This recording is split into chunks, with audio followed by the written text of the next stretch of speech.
for those watching, this is it. We finally have it. I remember getting this through the post and I was just like, oh my gosh, it's actually happened. Yeah, it's quite nice when you get the physical copy and it's there in your hands and you're like, oh, this is what Von and I have been laboring over the last year and a half.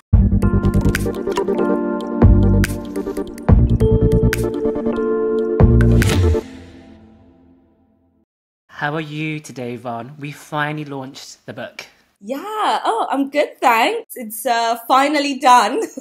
It's been quite, I guess, a year and a half that we've been doing this now, actually. And yeah, at some point it looked like we wouldn't finish, but we did. We did. It was such a long journey. We started talking about the book in March 2022, and we published it now, actually, at the end of 2023. So it has been quite a while, shall we say, since we first conceptualized what we were going to write about. Yeah, so if you haven't known about our journey so far writing this book, we have been writing the book Fashion Tech Applied, and this book is literally all about the fashion value chain from production all the way to retail marketing, and really just focusing on the technologies that we can use across all of that, really, across that whole chain. So we're focusing really on the different brands that have actually done this stuff so far, in terms of AI, AR, VR. We're kind of covering the whole lot. And then how we can then really just make fashion more efficient, more sustainable, all that good stuff, really just to innovate that whole chain, really. I think for me, it's so exciting to be able just to talk about what we have been doing over the last few years. And obviously, Von, you have been part of that as part of Beyond Form as well. And obviously with Foundry Powered by IFA Paris and IFA Paris and the courses there, that we've been able to just, I guess, populate all of our learnings and people that we've met and key insights, good and bad, actually, into this book. And I think that's what has been like quite lethargic for me in the writing process. And the book itself is probably only one snapshot of everything that we have learned. And I think might agree with this, but I think we could have written a lot more than we did do.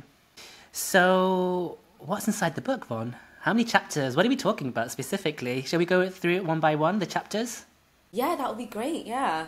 Well, I can start off with really kind of the beginning. So we have the whole intro about what is actually fashion tech, because, you know, a lot of people don't actually know what it is when I tell them that, you know, this is what I'm working on and, you know, I'm excited about all this technology, and they're like, for fashion? Okay. So then I have to give some examples. So really that is what that first introduction is all about. It's really like, you know, this is what the fashion typical chain is looking like, and then this is what the technologies that exist can do, just in a, you know, overall analysis. And then these are the people that are involved in this whole thing. So we're talking about the stakeholders. So in this case, I mentioned earlier already the designers of the future, and they are definitely a huge part of this. So actually in that chapter, I'm talking about my work with IFA Paris, where I have been really hands-on with these students, telling them about all these possibilities. We did cover other things that aren't in the book, like 3D printing and laser cutting.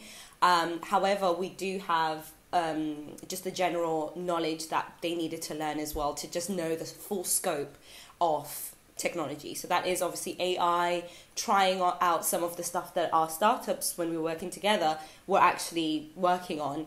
And then actually what I did really at some point was to just see what do they know before we actually start teaching them anything, versus afterwards. And actually, yeah, the hypothesis was correct that really they just don't know it yet. And this is not specific to IFA Paris.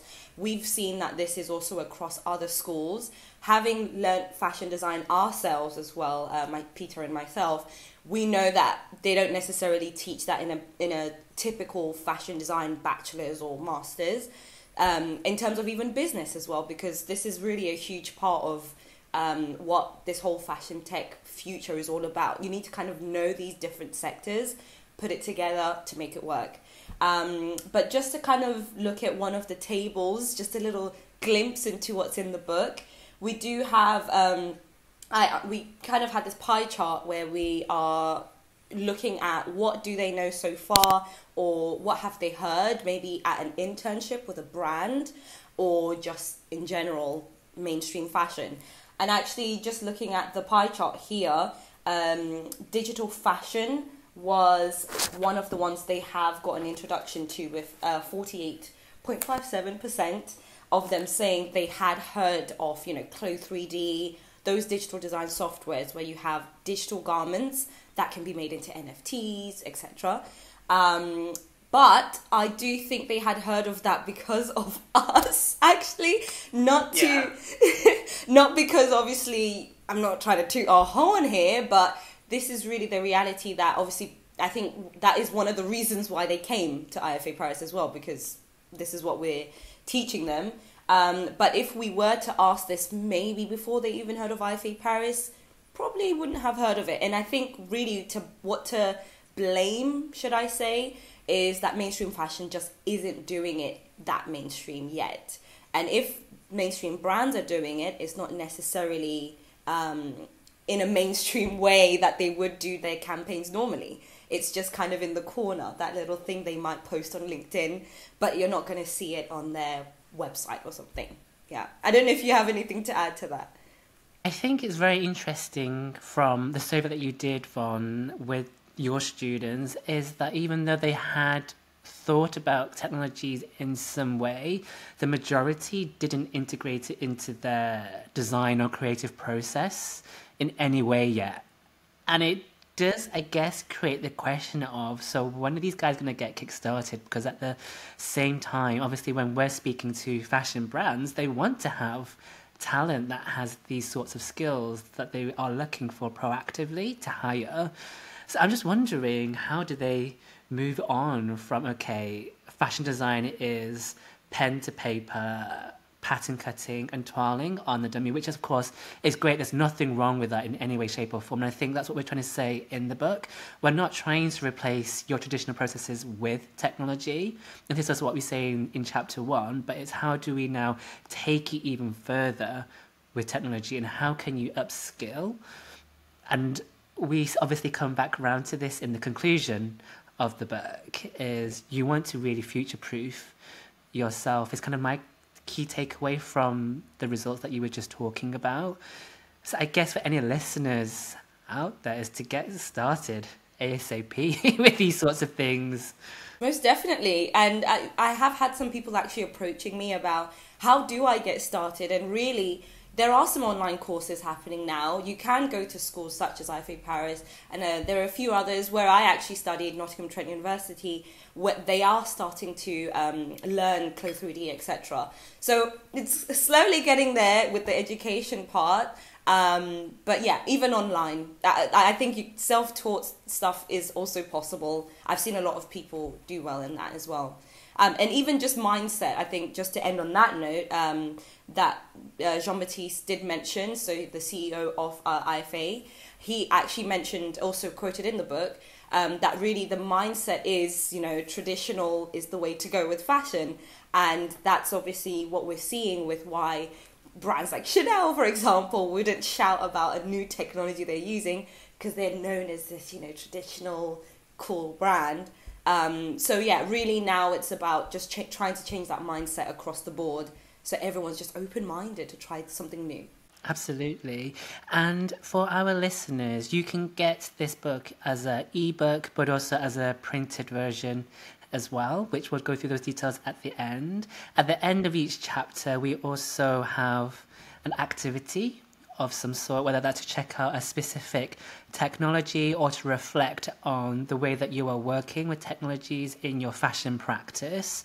That's the end of every chapter, because we do obviously don't want to just tell you what's happening, but also encourage you as well to adopt some of the technologies or to just be inspired, explore in some way, shape or form. And as Von mentioned there, both of us are trained in fashion design, more of your traditional processes. So it has been a journey for us, both of us, adopting technologies into our own practices as well, which I guess goes into chapter 2, which is called The Next Evolution of Design. And I think the very first question that we ask in that chapter is, can anyone now become a designer? I don't know if your opinion has changed on that recently, Von, or is it still the same? You know what? I think, because I know in the book what we said about that was, generative AI is really the reason why anyone can become a designer, and some other factors as well. And obviously that means someone who's never been to fashion school can literally sit down, get a design done with AI. And I think that's great, but I still don't think, I'm not sure if this opinion really goes through I think I did make that quite clear in the book as well, that it's not too, we still kind of have two then definitions of what a designer is in this case, because I'm thinking of it as, when I think of a designer, yes, I am going to think of it in a very more traditional way, where the individual thinks of the silhouette and all this stuff, colors, everything, all that combination to make this whole collection. And then that is the person who is the designer. But if we're now looking at, dare I say, a shortcut version where we have this AI pretty much kind of doing everything for you, that's where now we are turning into I guess just a new type of designer. But I would say that not necessarily this designer is, like, anyone can necessarily be a designer. But it just depends which definition we're using for it, or which explanation we're using for what a designer is, if you agree. Yeah, I completely agree with that. And maybe I would paraphrase, not necessarily a shortcut, but I think everyone now can be inspired to create their own products using technology, which generative AI does allow you to do very easily. If we look in the example of T fashion, which is one of the case studies in the book, you just need to type in some prompts. So, for example, long dress, summer 2024 with floral patterns, and it needs to have a frilly hem, and it will give you some variations for some ideas in some way, which is great. And obviously that's great for quick visualization, but yes, it doesn't necessarily help you to design the entire spectrum of what I guess you and I would classify as design, shall we say. I think it's very exciting though that new technologies such as AI is reconfiguring the way we think about design and what it does mean to be a designer. I guess it's more about the debate that we're having there. I know that you tried some of those tools. What have any been your favorites from a design perspective? Yeah, so I have tried obviously like DC Suite, which is a digital design software. That one is actually what we are comparing as well on there. Not necessarily that specific software, but a 3D digital design software versus, like generative AI. And what one of the main points that we are saying obviously is that, there are very different processes. One is a lot more than the other, which obviously you can discover in the book. And I think what I would prefer definitely is the 3D digital design software route, just because I do get to really just design whatever is in my head. With AI though, I still do like it actually. As much as I can say, oh, maybe it's a shortcut, there are a lot of things you still need to consider, like with the prompts. You still have to actually be accurate with the way that you're describing the garment that you're trying to create, and you can actually get a lot more ideas than maybe what you initially had. So it is quite interesting on both ends, but I do still think that 3D digital design software makes sense. It's just that now we have the pattern cutting thing, which is another story that is involved in that process. But I'm not sure if because I know you have some experience with DC Suite as well, what your thoughts are. Absolutely. And actually, we've just onboarded a partnership in IFA Paris with Browseware as well. So Browseware Clue 3D and Style 3D there is as well in China, and then DC Suite from Taiwan. All of these pretty much do similar things. I think visually they help designers and non-designers actually to get their ideas out of their head onto a screen very quickly, which I think is exciting. I've always said this, when we met, Vaughn, is that when I was starting digital fashion, in the late 2000s, we were still very much the geeks in the corner. And this is, I guess, the kind of sentiment that I do put across in the parts that I've written in the book as well. We were geeks in the corner, tinkering away with digital fashion, and it's no longer the case, which I'm very happy to see that it has progressed. And I think one of the sentiments that we have in the book as well is that progression element. And I think that's very important. What we're talking about in the book is 2022 to 2023 in terms of technology. A lot of these technologies are going to progress so much more in the next 2 to 5 years anyway. So we're going to have to do a second edition, I think, Vaughn, to be able to keep up to date anyway from that perspective. One of the things that I liked in the book are we do actually feature interviews with industry professionals, and in chapter 2 we call them the insider perspective. And in chapter 2, we have an interview with John Lau, who is the Dean of Academic Strategy at London College of Fashion. And he talked about what fashion designers need to learn for competitive advantage. So going back to our earlier point, and actually what we talked about in chapter 1, it's about how do you make yourself that a little bit more employable.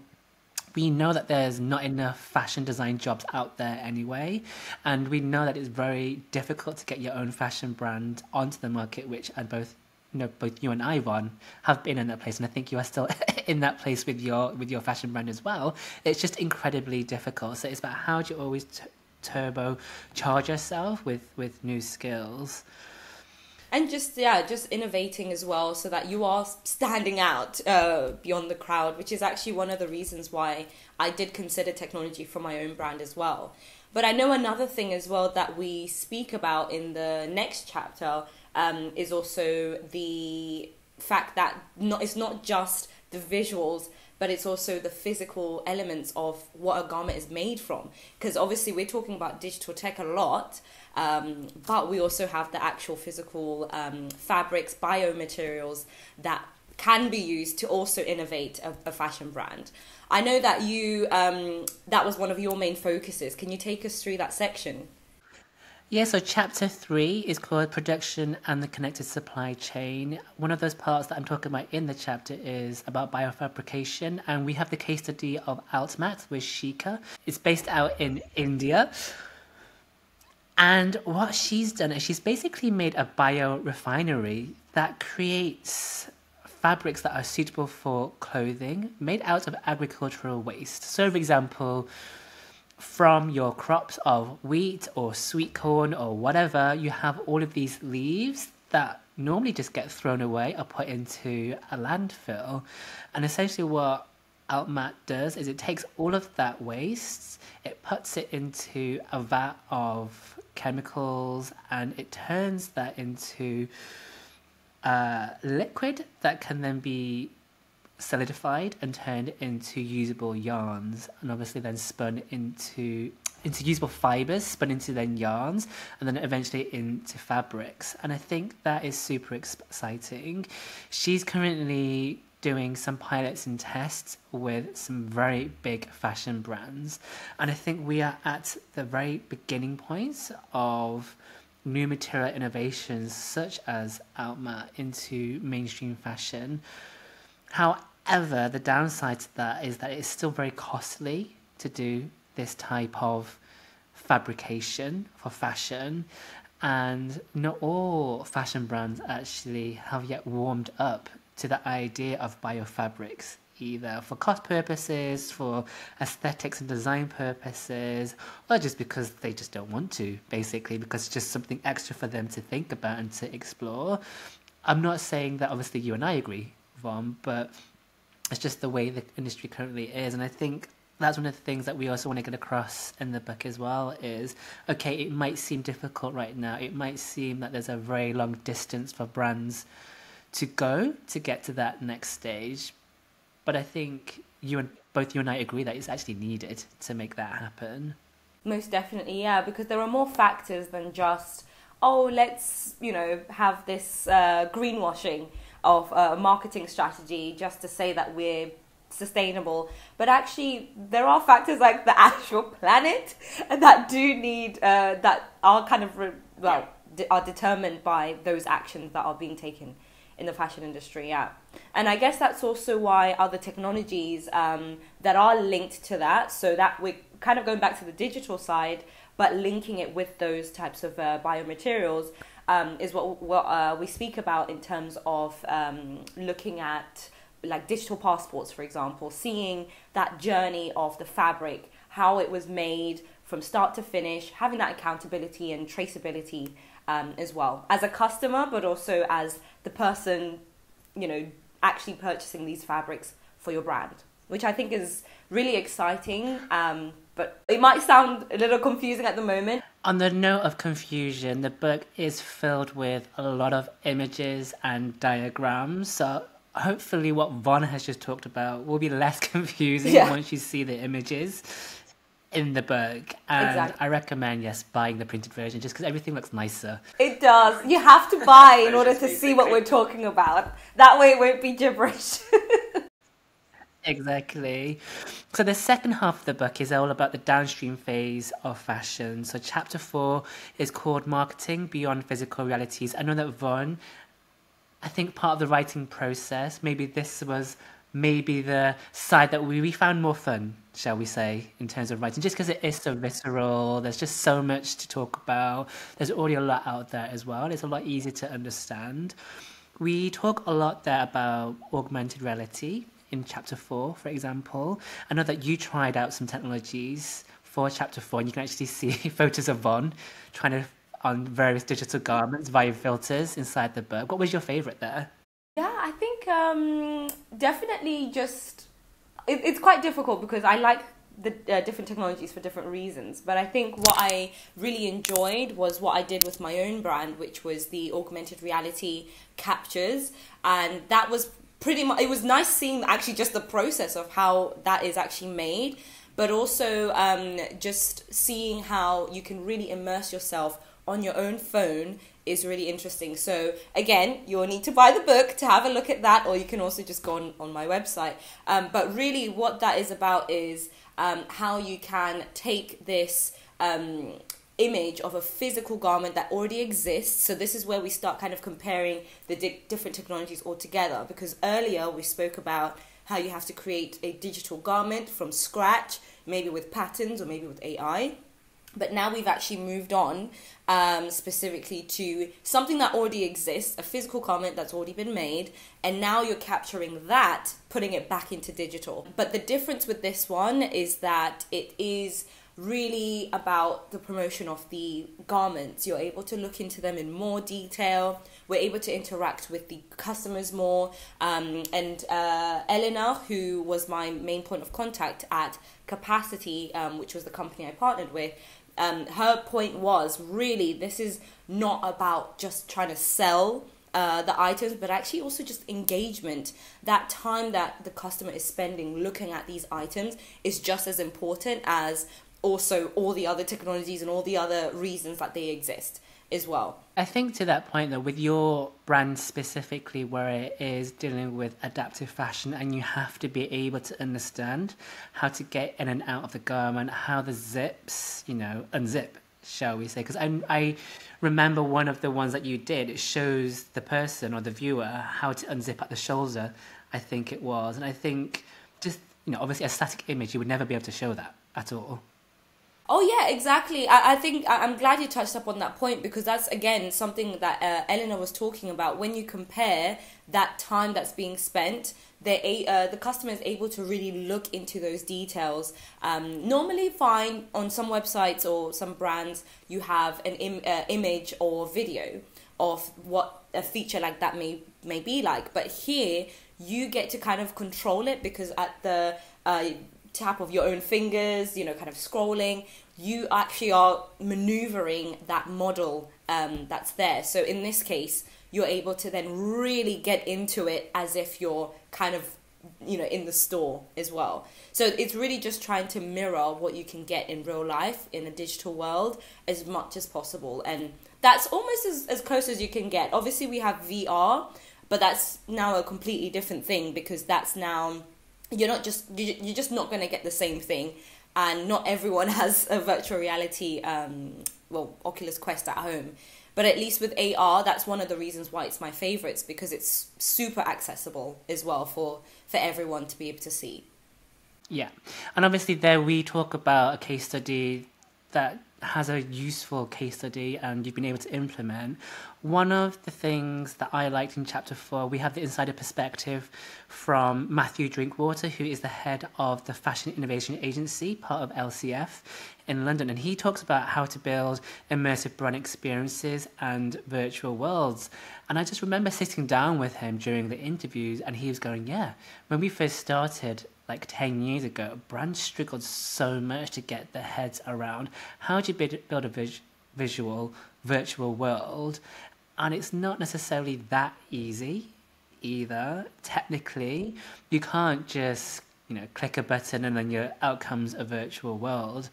And I think that's very interesting as well to understand what are the challenges of, for example, doing something like capacity, or it could be another piece of AR technology.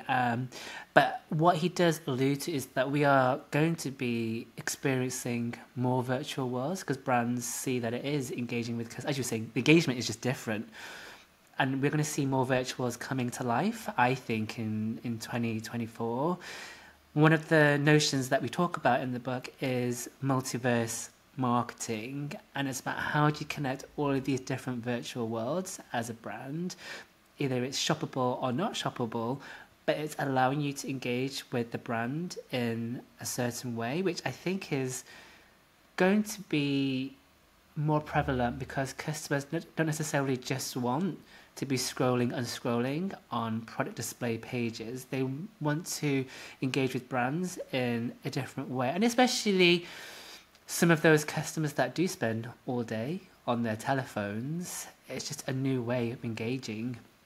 I think that's one of my favourite things that we talk about inside the book. Another favourite moment in the book as well is when we interview Jonathan Chippendale from Hellition, who is a digital agency based in London, and how he talks about when he did the Dunhill fashion show, the viewer sat next to him was quietly weeping because she found the whole experience so beautiful, that virtual world that was creative. And I think even though we are talking about technology, that's just a means to an end to make the viewer or the audience or the customer feel something. And the fact that how he remembers that moment so vividly in the work that he was doing shows that fashion can have a huge impact in anyone's life at a psychological level as well. Obviously, from your perspective, when you're doing at a physical level with adaptive fashion, but I imagine that has effect on them psychologically as well, your customers. Most definitely. Really with that market is, individuals with disabilities who are not normally catered for in the industry. And in this case, we mean obviously garments that are super uncomfortable for someone who's in a wheelchair all day, for example, or if someone has a missing limb and they don't use a prosthetic limb, then obviously they don't need the full length of a trouser or the sleeve. So in this case, it's about how can then this technology also cater to them in a way that can hopefully complement the clothing in this case. So in this case, the clothing can be adapted to those different abilities. So can the technology, marry with that design in order to showcase the full scope of what's possible? And this is actually one of the things that we do talk about in the conclusion about really we need to just make all this technology make sense with today's day in terms of inclusivity as well. And that obviously comes with the physical technology as well, not just the AR and AI, but one of the things that we do speak about is obviously like body scanners, for example. How can those things also be in a position where they can accommodate these different abilities? Because at the moment, there is a standard way of maybe, standing in order to have this full scan around you for an able-bodied person. But if someone is sitting in a wheelchair, they might not be able to get their measurement. Not even might not, they won't be able to get their measurements actually, because the technology is just not designed for that. So how can we really move past that so we are also, making that innovation a lot more purposeful as well, not just, hey, we have this shiny technology. And that's actually that leads us really to the next chapter about, or the final chapter before the conclusion, where we are focusing on the retail experiences. And it's really smart retail and the stores of the future. That's what we've named that. I know that's definitely one of the things that we both spoke about in terms of how brands have implemented physical body scanners in store in order for them to have these things. So yeah, I don't know if you have kind of a favorite moment on that chapter specifically. For me, it goes back to before I had Beyond Form, the Dandy Lab, and we were looking at stores of the future with that specific business. It just brings me back to those days where everyone was talking about retail tech. 2013, 2014, retail tech was very much at the forefront. So it was very nice to revisit that.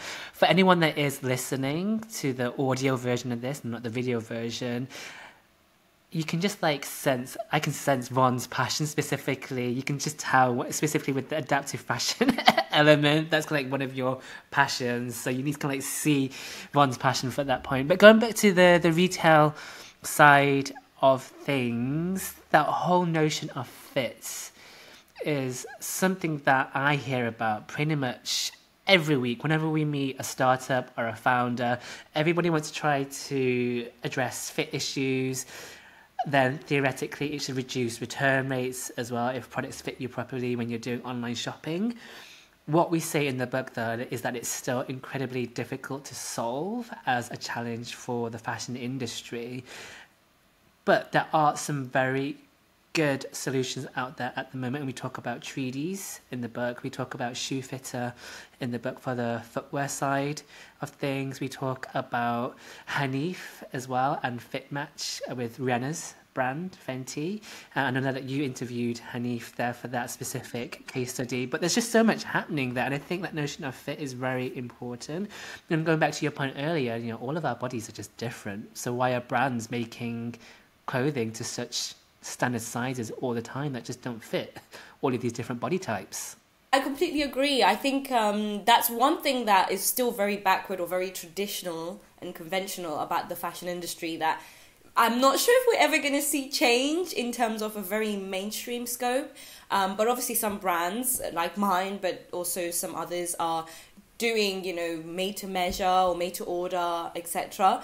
But that doesn't completely eradicate the problem of this standardization that still exists in fashion, which, if we spoke about disability and able-bodied, but then even if you're looking at just able-bodied, like you said, we're all very different. So surely we should have something a little bit more, we should have pushed at some point by now, but maybe this technology could be the start of that, because like what we're saying with all the fit tech that you've just mentioned there, that they could actually be the start of that, because the idea is that they give you these measurements or give the it's like a whole database now of measurements from customers that can be made available to these brands. So now they can also see, you know, their average customer size and maybe do something with that, you know.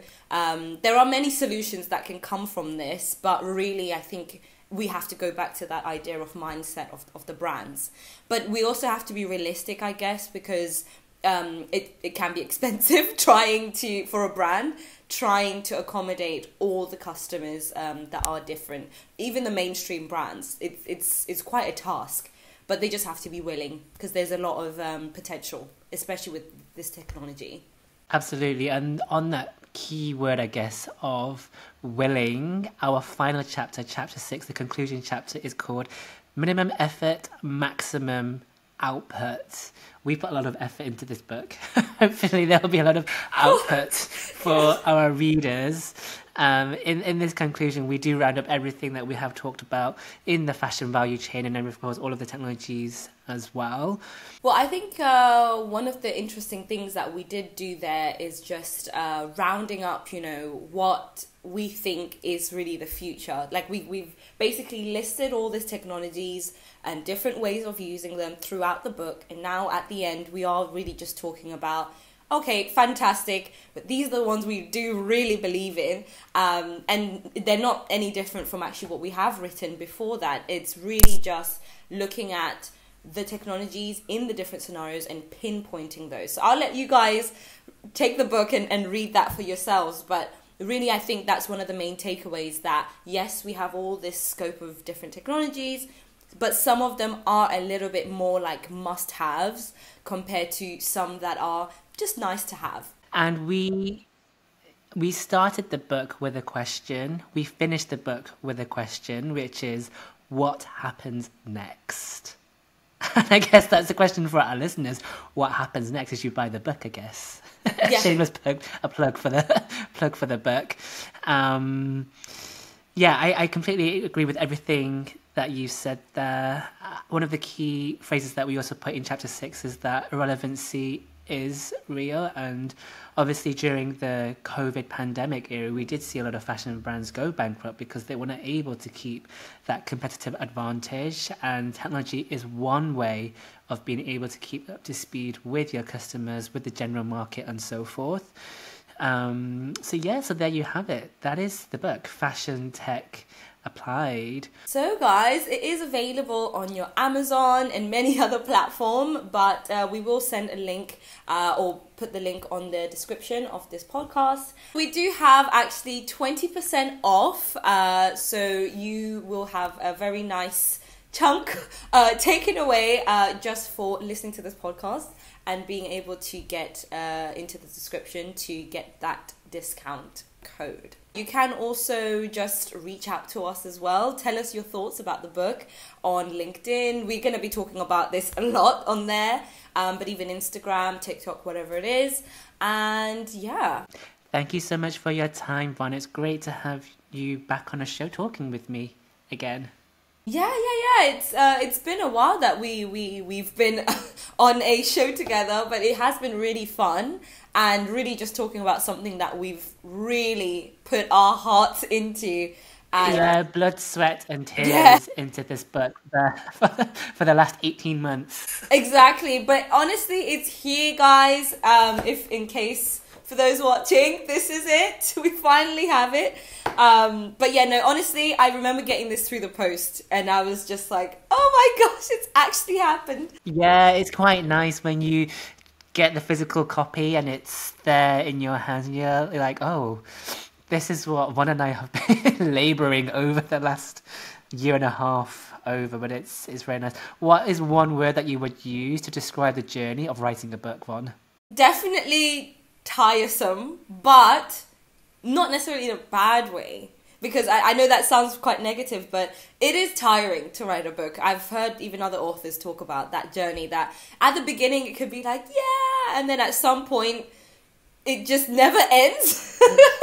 But once it is there, it's super rewarding. Like it's and I think what we have written, we're super happy with as well. I think that's also what just really makes this whole journey just fantastic. What's your word? Yeah, and going through the all of that editing process with, oh wow, how many editors did we have? We had like four editors that we had working with us. Um, exactly. My word would be, for me, it's rewarding to be able to put down into paper all of the work that you and I have been doing over the last few years would be my word, I think. But yes, tiring as well is a word I would agree with because you just have to push through it even if you don't feel like writing. Exactly. No, but I'm so glad we did it, honestly, because it, like you said, it really just captured all of it, all of what we've been doing, really. So yeah. So enjoy the reading, guys.